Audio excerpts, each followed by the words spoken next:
Meantime, in the U.S., Judge Amy Coney Barrett is set to become the next Associate Justice to the Supreme Court today. Now, the final vote by the full Senate to confirm Barrett to the High Court is set for around 7:30 tonight. This is after the Senate advanced Barrett's nomination in a 51-48 procedural vote yesterday. If we can, we want to show you a live look at the Senate floor. You're taking it now, where Senate Democrats have been holding a marathon talkathon. They're protesting Barrett's nomination. It's been going on through the night.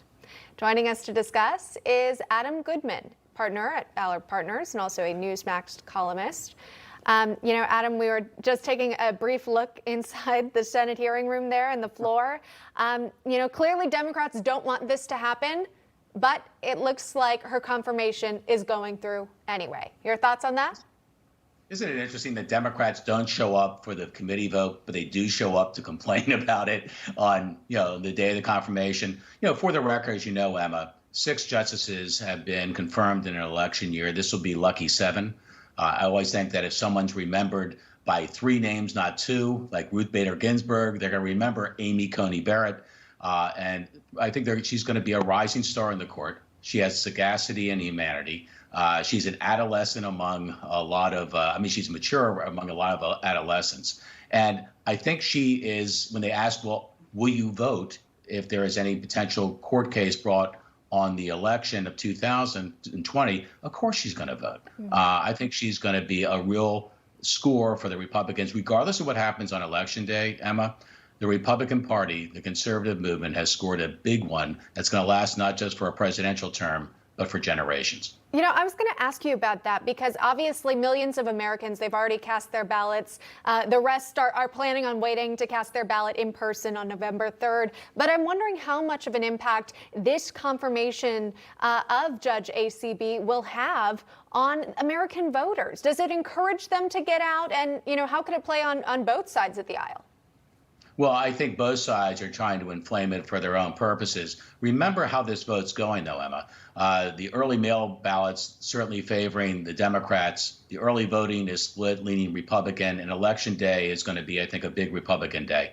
This is important for Republicans more than Democrats for turnout on November 3rd. And I think Amy Coney Barrett is an inducement to get out there and have something to cheer for beyond another 4 years of President Trump. As we were watching the confirmation hearings when she was being questioned by the senators, a lot of them on the Democratic side brought up the ACA, the Affordable Care Act, and they were trying to get an answer as to how she would rule. The Supreme Court, as we know, is set to hear arguments on the ACA on November 10th. Theoretically, she could be already on the bench by that point, again, if we're following the schedule as we're seeing play out. And I know she herself said no agenda, no hints, no previews, and I don't want to put words in her mouth. But Adam, based on what we've seen and based on her record, how do you think she could approach the ACA? And when she's listening to the arguments, how do you think she would respond if she is and likely will be on the bench? Well, I think she's going to approach it honestly and carefully. This is a very difficult vote already because it's been politicized.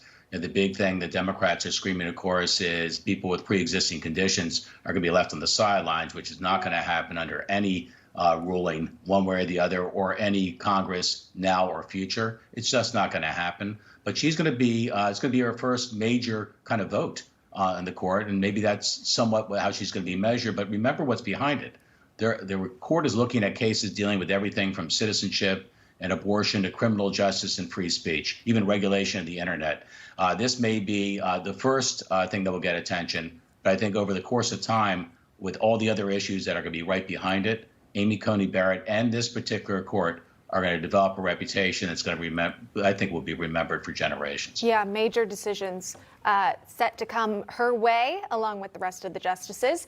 And Adam, that makes me wonder about what the Supreme Court could look like if Joe Biden were to be elected. He said he's going to look into that commission to think about maybe adding more justices to the Supreme Court. He's, again, kind of pushing this off to the experts, the bipartisan experts here, as to how he would make a decision. But again, he hasn't really answered it specifically himself. Based on what he has said, any ideas about whether or not we could see more than 9 justices if he were to be elected? There's clearly going to be an attempt because there's a lot of pressure on Joe Biden if he's successful in winning this election to go that way. They call it court packing. It sounds like a bad term. It is a bad thing. Imagine the slippery slope if any president coming in can continue to expand the court. I mean, we could have 815 Supreme Court justices to try to keep up with that. But I'll tell you one thing that's certain. The names of the people, if Biden is elected and he has his quote unquote independent commission, the names of the people in that commission are going to become very well known to America. And you talk about heat, it's going to be as hot as this presidential election has already become. Wow. Really interesting stuff. Okay, Adam Goodman joining us live this morning here on National Report. Adam, thanks so much. Thanks, Emma. Be good.